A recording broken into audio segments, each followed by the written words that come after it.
I'm Martin Wallace. I'm Darren McCarthy. I'm Dan Fury, and this is The Fundamentals. Welcome, guys. We have our topic this week. Well, what is it, Dan? Something I'm excited to talk about. I feel good about it. It's the television show Cheers. Cheers. Cheers. Classic. Beloved. Beloved by many. My question was why? Mm-hmm. What a good question. was it about it?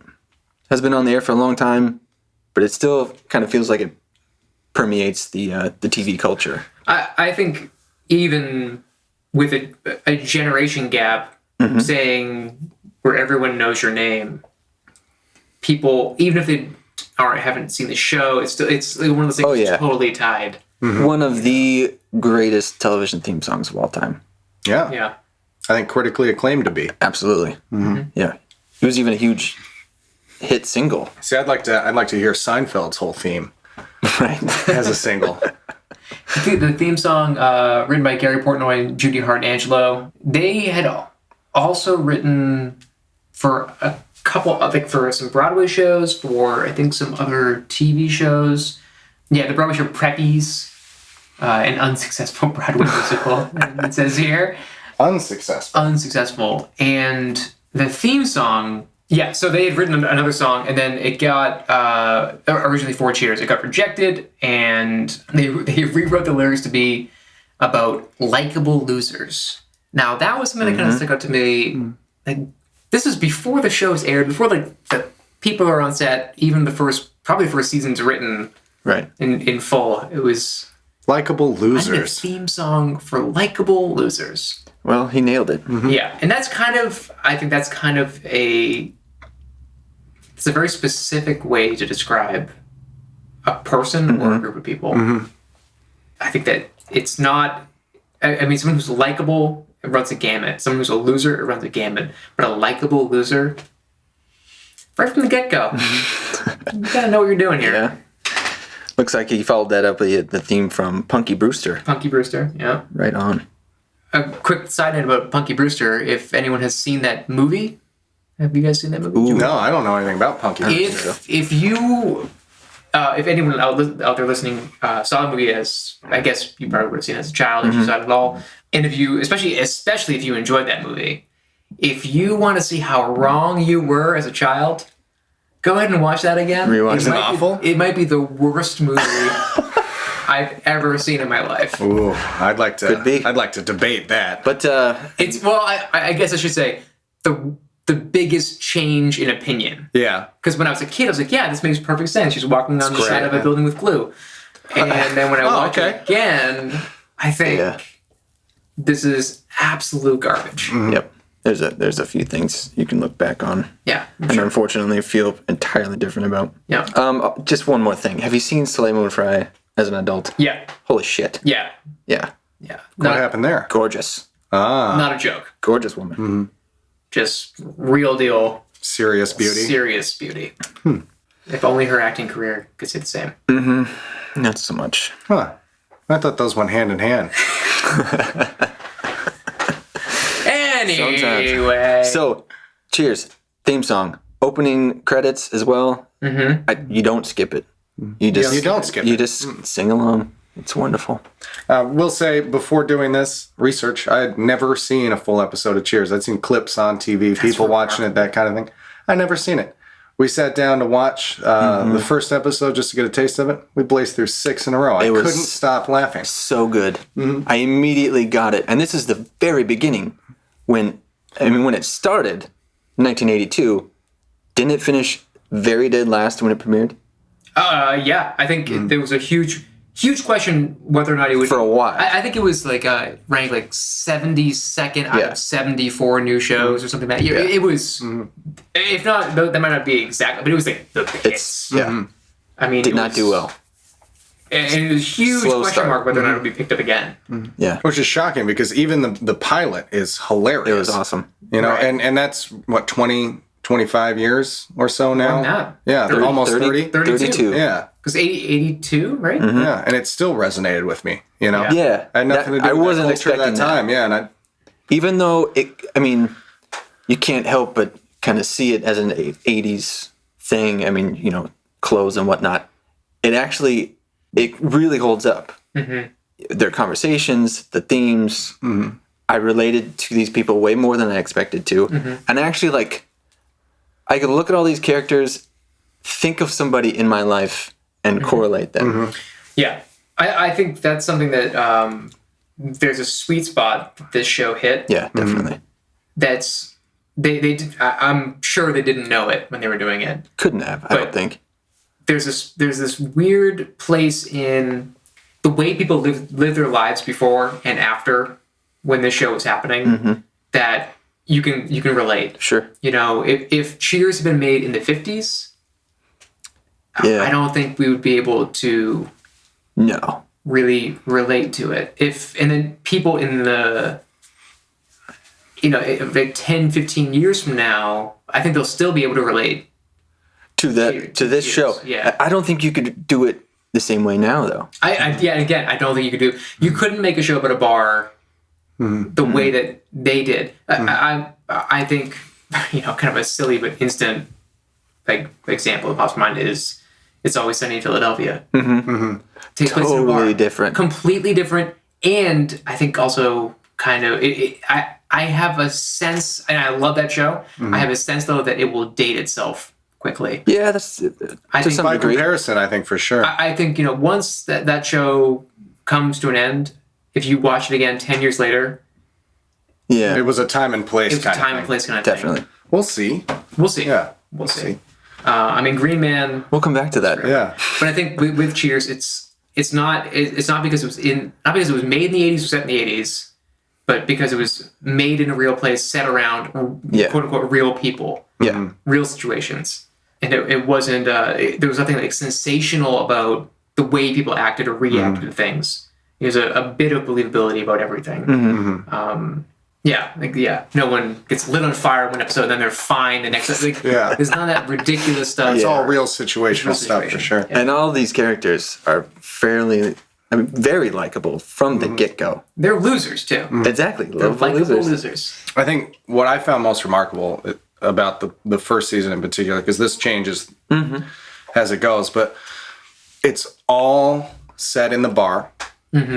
It's all storytelling, and then the situations in the aftermath of these stories or these events, but they never leave the bar. And even in a show like Seinfeld, which came out shortly after and had some modeling with that, even then they bounce around to a lot of locations to keep the action up, even though that show is mostly about writing and dialogue as well. But Cheers was entirely around dialogue. So you had to listen to catch the jokes, to get it. There was no action happening. I mean, every once in a while, there's interactions and stuff, but it's all people telling stories of where they just came from or what they're going to go do, and then jokes based around that. And I thought it's done so well that you don't even think about it. Exactly. And I've never seen that in another show.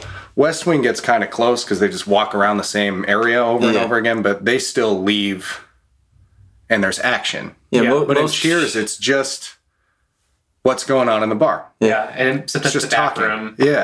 Most shows have like the central place that you gravitate. Go to, like Central Perk and Friends, or the cafe in Seinfeld.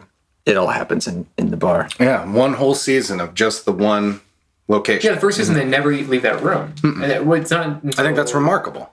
The second season they go to the back room. Yeah, they use the back room in the first season, the pool room. Do they? And the manager's office a couple times. But it's still that bar. You never go outside. You never see anybody's outside life. Right. That's interesting to me, is just as a style of, I guess, of writing it, but storytelling, but writing in particular. This is such a big limp, so please forgive me.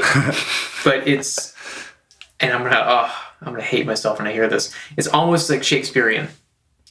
The way that Shakespeare wrote, there was no set. There was no. So when you came to the theater, it was just a blank stage. The setting is in the language. You get painted a picture. The description of the environment, the place, is in the language. So it's like, look at this field of flowers, and then look at this crappy room I've been stuck in. Direct quote. But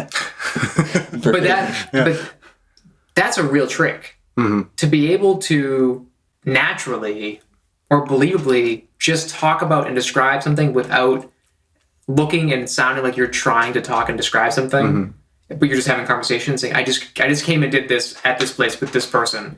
And we, as the listener, don't need to see it. We can have the image in our head. Right. That's remarkable. I think they do such a good job of character development without ever having to leave that particular situation. You learn about all their past, who they are, and what they're up to, but only when they're there. Yeah. You know? I intend to watch the entire series, and I'm interested to see how it unfolds. All 200 and... All 200 and what, 70? 70 episodes? Yeah, I didn't even get to Woody Harrelson showing up. Oh, that's the thing. I think when most people think of Cheers, they think of the later years with Woody and Frasier. Could also just be a generation thing, too. Sure. You know, like, it's just that tail end, because the show ran for 11 years, 7 seasons. It's a So long you saw time. those 7-8 years with him in it. Yeah. You know?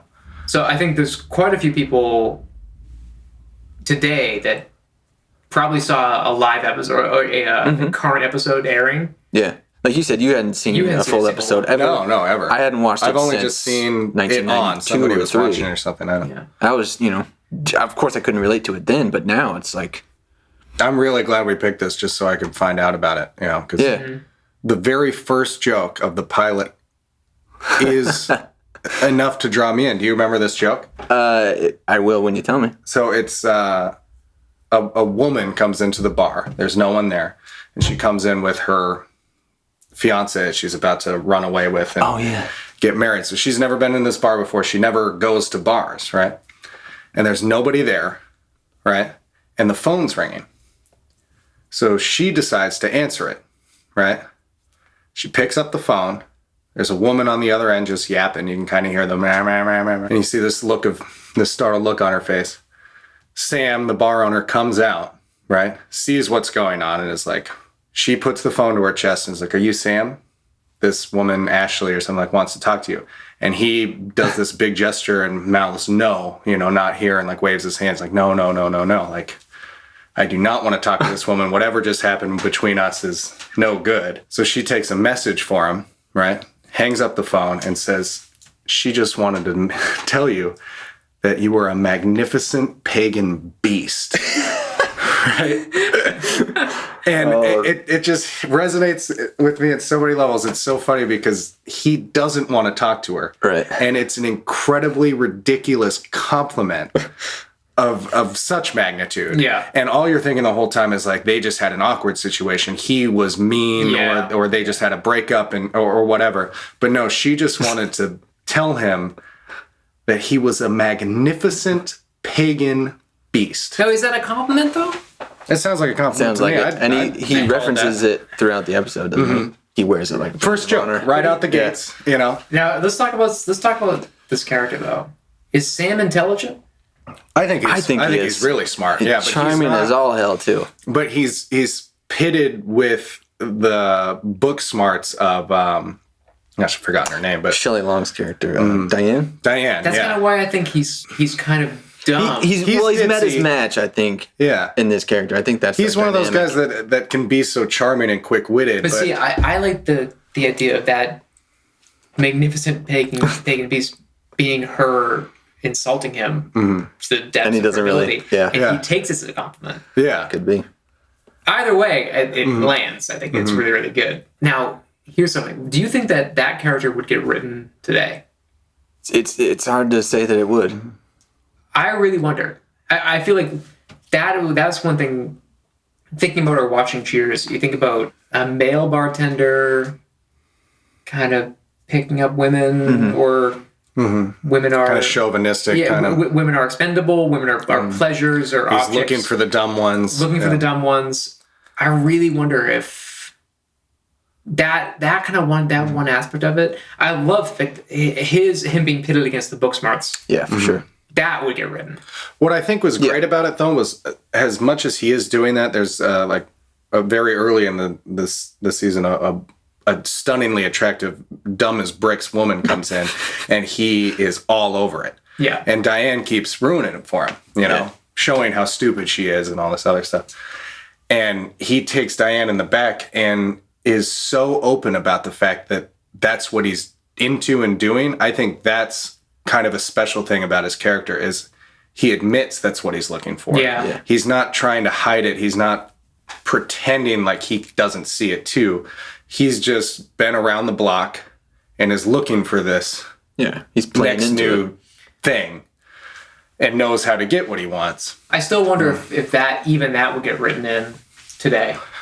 Because in a sense that's saying... Yeah, probably not. In a sense that's saying, this is what I'm doing, so it's okay. Yeah. So that was something I really thought. And did you guys see Bored to Death? I love that show.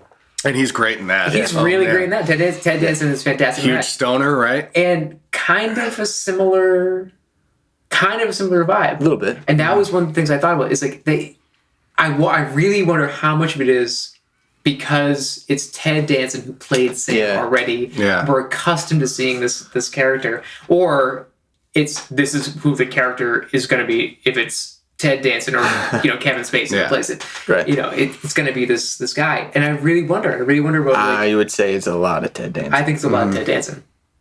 But I really wonder if that character was written specifically for him or it was adapted. No, I wouldn't say, Because I don't know. I can't think of another character on television like Sam today. no, I couldn't. None that succeed. Right. None that are Or the central character. or the central character. Let's talk about some of these other wonderful characters, like Coach. Coach is incredible. short. Oh, man. Unfortunate short time with the show.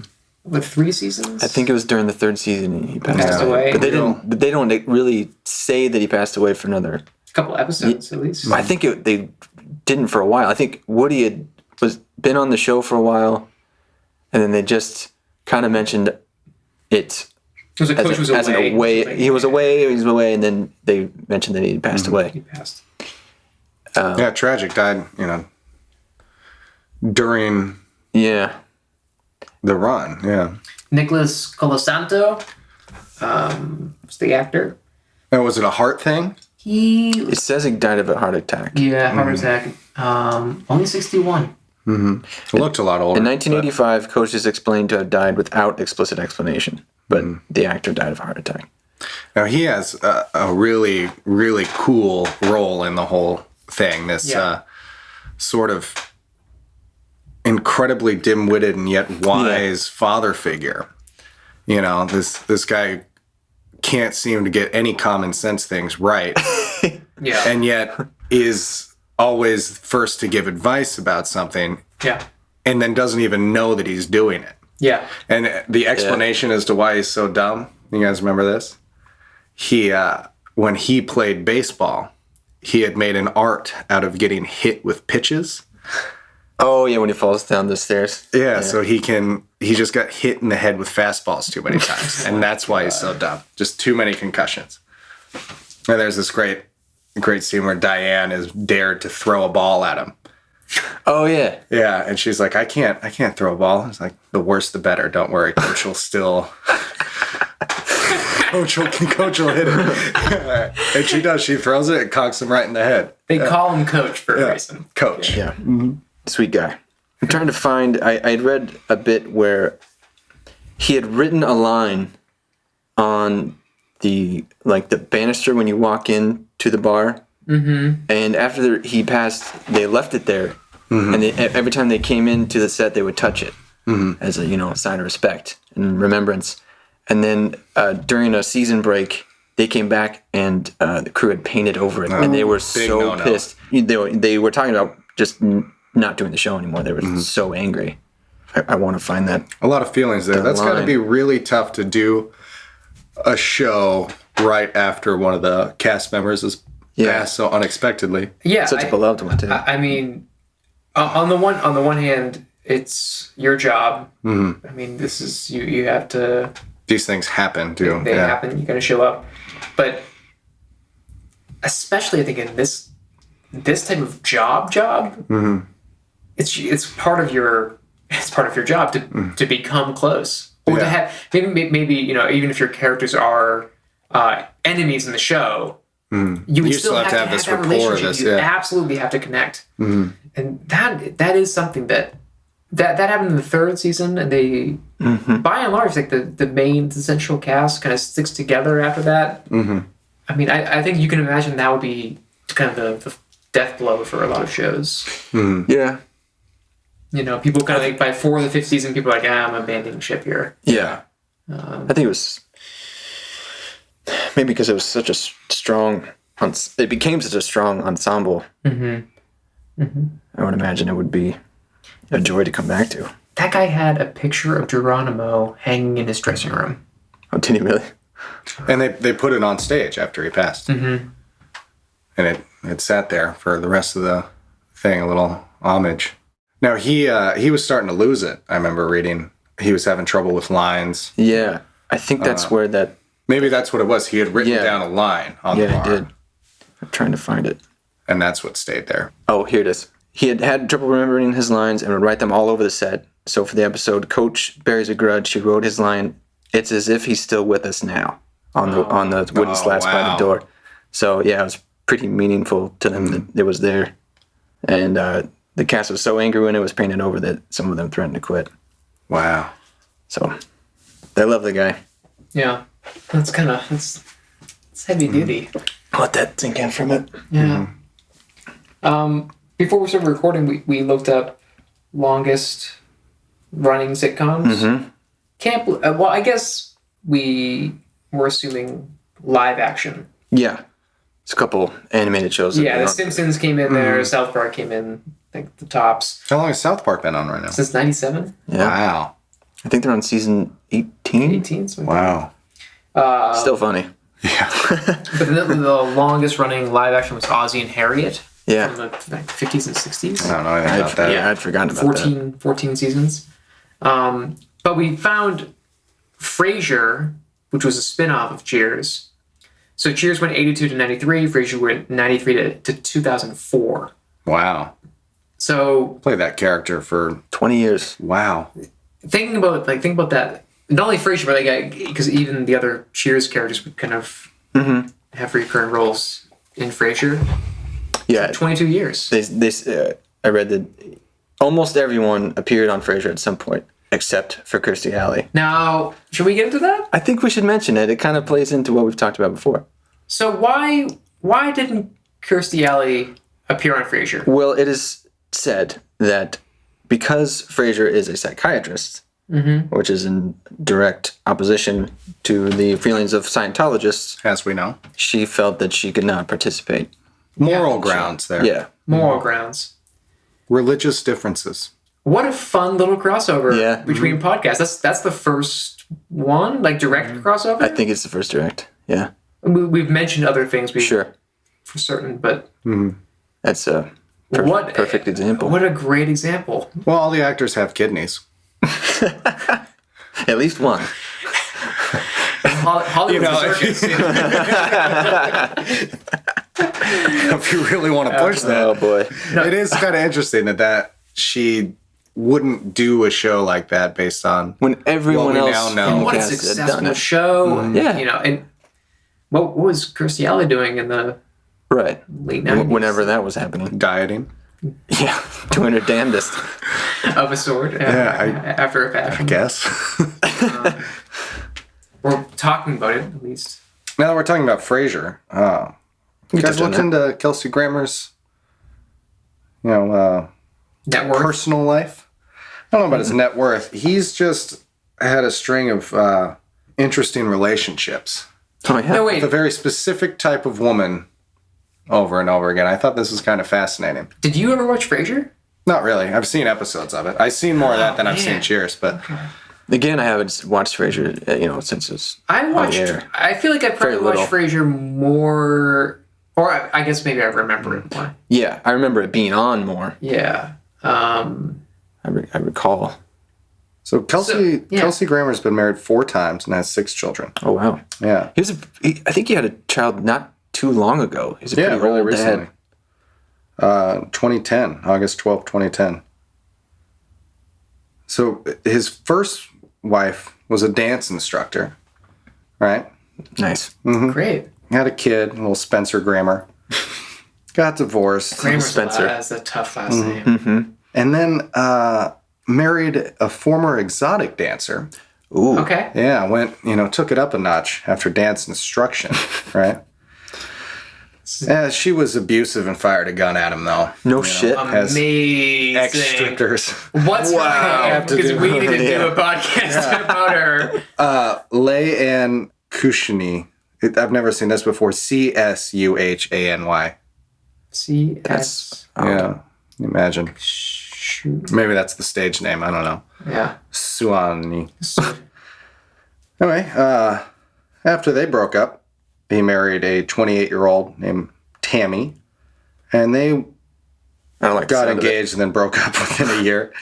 And then 3 years later... Let me jump in here, because when you first started talking about he had a specific type of, or recurring type of woman, I was going to make a Parks and Rec joke about they were all named Tammy. That's insane. And there's a Tammy, There's a Tammy in there, funny. of course. Now, 3 years later, sorry. he married a former Playboy model named Camille. They met on a blind date. They have a daughter. And, How do you meet Kelsey Grammer or a Playboy model on a blind date? yeah, I don't know. Hollywood. Yeah. During their marriage, several of Grammer and her homes were featured in magazines. Of course. It's that kind of life. And then they got divorced in 2010, citing, just differences. Not long after that, about 5 months later, Grammer announced that he was going to be the father for the 5th time with a girlfriend, Katie Walsh, a British flight attendant who was 25 years his junior. Wow. Killing it. And then they got engaged, had a wedding for $100,000. Which is nothing. That sounds like nothing. You should look up Kelsey Grammer, because I remember... Oh, now they're expecting twins. He was the highest paid per episode actor. I think he At the end of it? bringing a couple million What? per episode. Wow. That's Seinfeld money. That's that Seinfeld money. Oh, you do it for 20 years. You're making Yeah, you're Yeah, I mean, you know your worth. inflation alone. He had some weird stuff happen to him. He had a sex tape. Oh, No shit. Yeah. Just with a woman. Yeah, and there was a interested. lawsuit. There's another crossover between Cheers and It's Always Sunny with Rhea Perlman, yeah, wife of Danny DeVito. yeah. And Rhea plays Carla, kind of a brute of a lady, a wisecracker. This was another It's Always Sunny thing. It's kind of loose, but I was thinking Dennis is a kind of almost the same character where it's all about Like a psychotic Yeah, Sam. but like but another he level. never succeeds. Like he has it's Yeah. all talk. Like, Yeah. Well, it's just implied, and they do a good job of hiding it because he has an incredible amount of sex tapes. And Library. he has the Dennis system, and it's just kind of shown how successful he is with that. Yeah. He films all of his exploits, and there's one where he's just listening to them on tape in his car. And his cassette box is enormous, and it's all just girls' names. So it's implied that he's incredibly successful at it, but they do a good job of not focusing on it at all. It's just kind of... Yeah. Well, then there's Dennis Reynolds in Erotic Life. But this is about Cheers. This is about Cheers. We could definitely No, go but on I about think it. that this is important though because Definitely a correlation. yeah, and I think that there's a lot of things in Cheers that you don't have a show that runs for 11 years without changing the game a little bit. Yeah. Oh, yeah. Big time. Well, the producers and writers had made an apology for the fact that they may be responsible for having stories that arc through seasons, where you can't just pick an episode and watch it. You have to watch it in sequence. And forget which producer said it, but he made an apology for it and said, really sorry that we did that because it's like ruined television. Now you can't just watch a show. You have to watch this whole thing. But that is really true. I mean, how annoying is it to hear some people talking about a TV show Yeah. in the third season? Yeah. It's it's a lot. I can't watch Game of Thrones. I can't watch anything on Breaking HBO. Bad. I can't watch... You can't watch any of it. Anything on HBO is ruined by everyone that watches anything on HBO. It's true. Very true. Yeah. I started watching Game of Thrones. Not impressed. Really? Yeah. I've heard just people just pissing their pants over it. I keep waiting for it to get good. Yeah. I keep waiting. I gave it I heard it was good. a lot of chances. Not saying it. Yeah. Now, with the correlation between Cheers and It's Always Sunny, which makes sense not only in that setting, but Yeah. the actors Yeah. and the Perlman kind of showing up. If you go the other way, it's kind of interesting at how much Cheers and Taxi are related. Yeah. It's the same producers. They did Taxi before Cheers, which, I mean, we're not doing a show on, but was also an incredibly successful and game-changing Yeah. sitcom. And Danny DeVito was in it, married to Perlman, right? And she starred in episodes of that, which got her into... Yeah. Now, she won more awards for Cheers than anyone else. Is that right? Yeah. I remember reading that. She got most of them, which is kind of funny because her character is like, I get it and it's funny. Yeah. But she isn't the standout character. Not to me, so no. I thought that was interesting. Maybe as the show progresses, she really does become like a Yeah, maybe. drama central, really great acting kind of thing. But We got to talk about Norm. Norm! Norm. Norm is Norm. great. He just comes it. waddling in. Can we lump Norm and Cliff together? Sure, they're kind of a pair. feel like it's- Both actors auditioned for the same role. Oh, yeah. So George Wendt and John Ratzenberger? Yep. Ratzenberger. Both auditioned for this role, George. And then Norm. Norm. Norm is the role that they auditioned for. For the part of Norm Peterson. Oh, yeah. Okay, so George Wendt got it. And Ratzenberger just says, well, do you have a bar know-it-all? And that like... That's great. The balls! I didn't get the part. I didn't Do get you the have part, this? but I knew it wasn't good enough for this part. But hey, how about this part I'm making up on the spot? Yeah. You guys get a roll? Which makes that character even better. Even better. Yeah. I know Doesn't what you he? mean. That's who that didn't he character is, normally improvise these know-it-all bits? I think just- he based it off a lot like just people he had worked with. Yeah. He was a carpenter before he... But I don't think that there was like that his bit was in the script. He actually had all these know-it-all facts. that Maybe he in the would- audition, In the but I'm audition, sure it yeah. got written in. I swear that I read that. It's impressive if he Yeah. really was like that. I know he started off as a security guard Yeah. in the first couple episodes, and then without any explanation or warning, they just changed it to post office worker. Yeah, because he would get out more. Yeah, that would make more sense. And the keys was him having keys was like a big thing for the actor because he was like, what does that say about someone? Like they're desperate to show power and access and All like these keys, yeah. control and like just that's a real subtle thing, but man, that's good. Just little tidbits, even if it's only in the back of your own mind as the actor. Now Norm's got some of the best one-liners in the show. Yeah. So every time he walks into the bar, everybody that works at the bar, they all yell Norm, and then somebody says something like, "How's life? Yeah. How you doing?" And How's he life always treating has, ya? yeah. Yeah. He always has the best. Oh, like I just ran over its dog. Like it just caught me in bed with its wife. That's how life's treating Every me. time. So good. Cliff, the character of Cliff, appeared on Frasier, of course, and also on Wings. Yeah. So you got another offshoot. Wow. I watched These universes, these established universes. I'm sure I've seen a lot of Wings too. I remember when it was in syndication on USA or something for a while. That was another Always got successful some show. wings. Another show I haven't seen. Yeah. I'm just not into these. Man, you gotta catch up. I mean, maybe I am because I sure love Cheers now. But Cliff, the White Sox. It's an homage to Jacques Tati, who was a French filmmaker, French clown, and there's the circus there you reference. go. Tie it in. If anyone can find or has ability to find any of his films, they're really cool. Playtime would be one I would go to. Just great. It's just that the first 5 minutes of it kills me. It's just like the shots of like a kind of just people running and like sound of footsteps that don't quite match up to their feet. And it's like real fast and real slow. And then I don't know. It's just really, really silly, like kind of stuff, but it's really, really cool. So Jacques Tati, his last name is Tati, and the White Sox, like that. Knowing that, learning that from doing this research, killed me. Yeah. It's like, what a bizarre kind of reference. What a homage, show. Yeah, you know. I think, like Law and Order with references to Marcel Marceau. It doesn't make any sense, you know.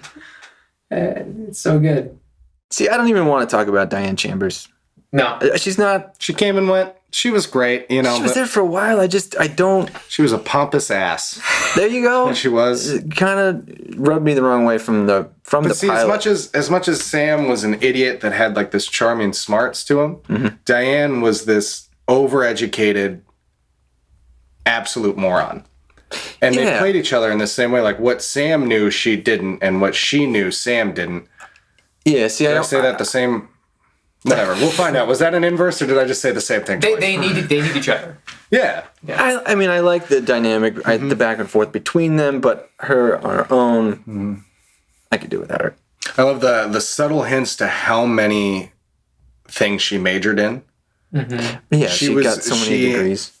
Even if she didn't finish the program, they just make these references to like 12 or 15 different things. I mean, she did like African studies. Then I was doing this, and then I was doing this. Ended in English, but did a little psych, did a little everything. Great hair. And pretty good hair. Wow. Oh, that reminds me of Ted Danson's hair. Ted Danson. He's looking pretty good, and his hair is kind of one of his attributes that they Is Ted lean Danson on. like 6'8"? He's a big guy. But Ted Danson actually had a bald spot that they had to cover up. Did they? Yes. That's where the height comes Look in. it up. IMDb. Let's look up photos of Ted Danson's bald spot. Yeah, Google image search Ted Danson. He's a silver fox now. Yeah. Tell you what. Yeah, he's feeling no pain. Nope. You know, I was expecting to look up statistics and seeing all like #1 all time, that kind of thing. It was in recent years. I think it was voted like number Funniest all time. Yeah. Yeah. Sitcom. So it was one of the best written comedies. Best written comedies of all time. But if you talk about total viewership or like share of the ratings, it was never completely dominant. You know, throughout its 11-year run. It was like an arc. Yeah. Definitely started literally at the bottom, and then became extremely solid. Yeah. Was it 93 million people watched the finale? Oh, I have that here. Now get this. That's only 11th all time. Wait. Oh, back up. What was number one? This is finale. The number one is MASH, or the MASH. Alan Alda. 105 million viewers. Man, don't miss it. That's what in the early 80s. Or late 1983. 83. 20th of May, 1993 is when Cheers has its series finale to 85 million viewers, which in today's television scope is enormous. Smashed. And that's number 2, actually. Just above Seinfeld, which had like 76. You look at current series, season debuts and endings, nowhere near that. Yeah. So something like Breaking Bad or Lost, how many people tuned in for that? And Maybe I know like 5. You can't compare it because so many more people are watching it on After alternative devices or after the actual finale. But you think only like 5 million people watched? I mean, we could look it up, but that would be my guess. Wow, another 80 million people. And there's something kind of just spooky and magical about that many people sitting down and getting the same stimulus at the same time. Yeah, that's something that's like, that will You never huddle happen. around the show, yeah. No. And even like Everybody Loves Raymond, one of the most recent long-running big successes. I'm going to tell you right now, I don't 32 get million. No, I don't get that one. I hate that show. It's just passive aggressive, and I don't get it. I hate the brother's voice. I don't get it. Yeah, if you like Everybody Loves Raymond, you're an idiot. Sorry. Well, I don't want to jump to conclusions, but 30 you can million turn this people, at least. podcast right off and never listen to us again. Thank you. Yeah, the crossover. We don't need any. I don't think the crossover Everybody is Loves there. Raymond. Any slack-jawed yokels tuning in. What's a yokel? What is a yokel? Next You'll week know when we on the see fundamentals. Oh, Ray Romano. Ray Romano. Then Ray Romano came downstairs and smote us. Magnum PI, 50 million, 1988. Okay. 50 million. Respectable. The last Tonight Show with Johnny Carson had 50 million. That's pretty big. Pretty He big. was a big deal, though. That doesn't Still- seem like enough. No. Still, around the same time, 35 million more people watched the end There of was a Cheers. funny Cheers gag for a late night with David Letterman. Right. Where they were all sitting around the bar. It's the Cheers bar, all the cast, and they're watching a game. And after the game's over, it goes to the opening of David Letterman, and they just turn the TVs off. Yeah. And then it goes live to... They don't want to watch that. Do you guys know much about the later characters, like Woody's character, also named Woody, which I think was a coincidence? That can't be a coincidence. I think it was. That makes no sense. Well, Woody's a weird name. Well, So I mean, you're in a Pixar film I was just going to say, yeah, you're either a with John cowboy Ratzenberger toy- doing voices of Cliff Clavin fame. What a weird small world Hollywood is. Yeah. So Woody was a coincidence? I believe it was. I'm trying to find out for sure. Obviously, we should have done more research. We should have had notes ready to go. Well, this is I mean, like, what do you really want to focus on? Right. Yeah, It's, I mean, just go watch the show. Go watch It's the a show. great show. It changed television. my question was why, and that question was answered by watching the first episode. Yeah. It just out of Yeah. the gate is just I think for today's audience, there are some things that, like we were talking about, probably wouldn't get written again. But Yeah. there's so many reasons why this show deserves its place in history and has affected everything that came after it. I think they deal with homosexuality. They did deal with some addiction. crazy issues. Yeah. And they deal with homosexuality at a time when like AIDS was just kind of becoming mainstream news. That's not easy. That's not easy when other people are funding your show, where it's just you're making someone else happy to say no, we're going to cover some of these issues. Yeah, they And did not- serious issues, but it was It was never. like a deep expose or anything, but Yeah. it was like it was talked about. It was brought. Yeah, they never stood on the box and shouted it out. It was Yeah. just happening around them, and they all dealt with it in really Yeah. positive ways or just realistic ways. Yeah.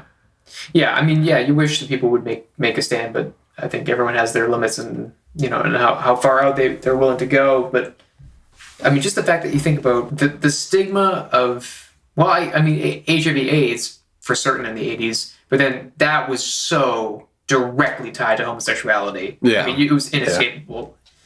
That the fact that you're even talking about it at all, like one or the other, I think that's really important socially. I think that, even if you don't even get the point correct or you're not 100% on the side Well, it of starts the history. conversation, or something. Yeah. You find characters that are likable that deal with issues like that in a positive way, or it is important. That's commendable.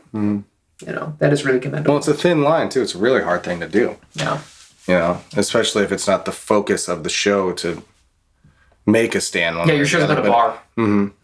And the characters within it, to cover stuff outside of that, I think that is ballsy.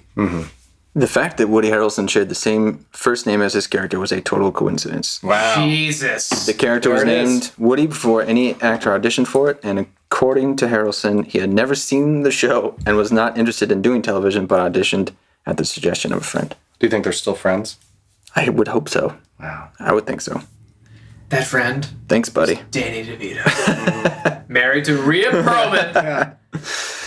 Norm's real first name is Hillary. That's Norman was his middle name.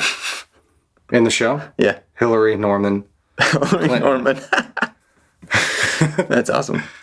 Huh. Did you know this? John Lithgow was the first choice Yeah. to play Frasier Crane. Yeah. Lithgow refused the role due to the fact that he wanted to concentrate on his film career. Yeah, that worked out well for him. Oh, yeah.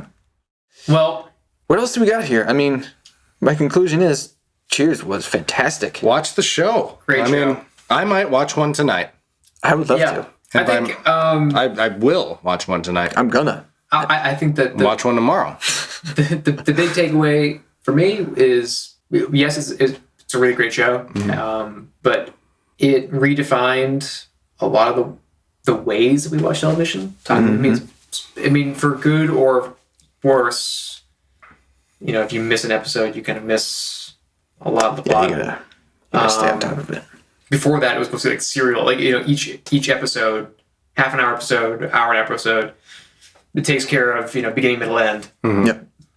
Not the case. So No. I don't know if that's a good thing or not, but it's definitely, I mean, it's clearly the way things have gone. I mean, even though it seems like such a simple premise, simple structure, it's definitely a one of a kind.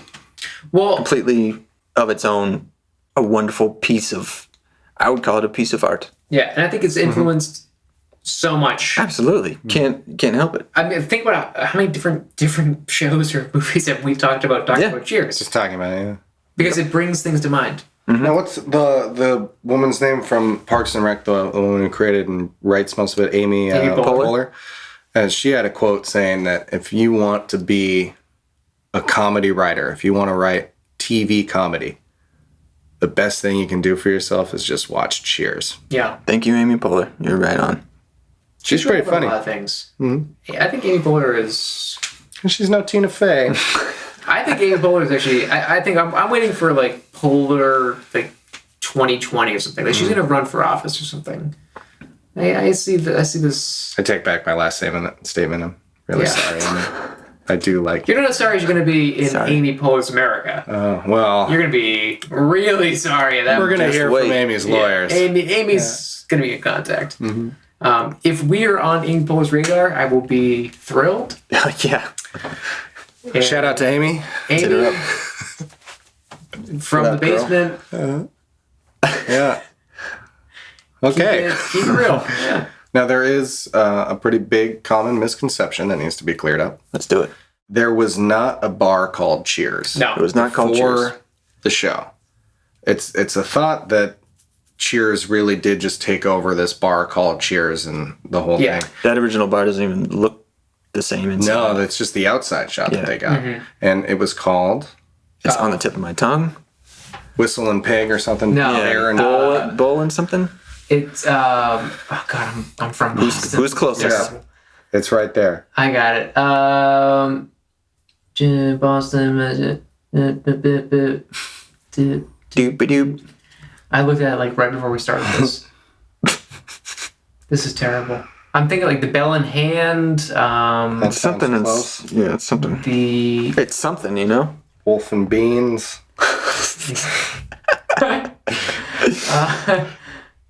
What the hell is the name of this? Anyone? Anyone? Bueller? Bowl and Finch. I knew it! Finch. I knew it! Yep. It was the Bowl and Finch. Let's edit, what does that let's even... edit a ton of that out. Yeah. No, I think we'll keep it on. Yeah. So seamless and professional. Now, there is now a chain of Cheers themed pubs.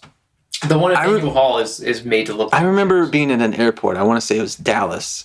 And there was a Cheers. not. I don't think it's there anymore because I think I've been there since. But there...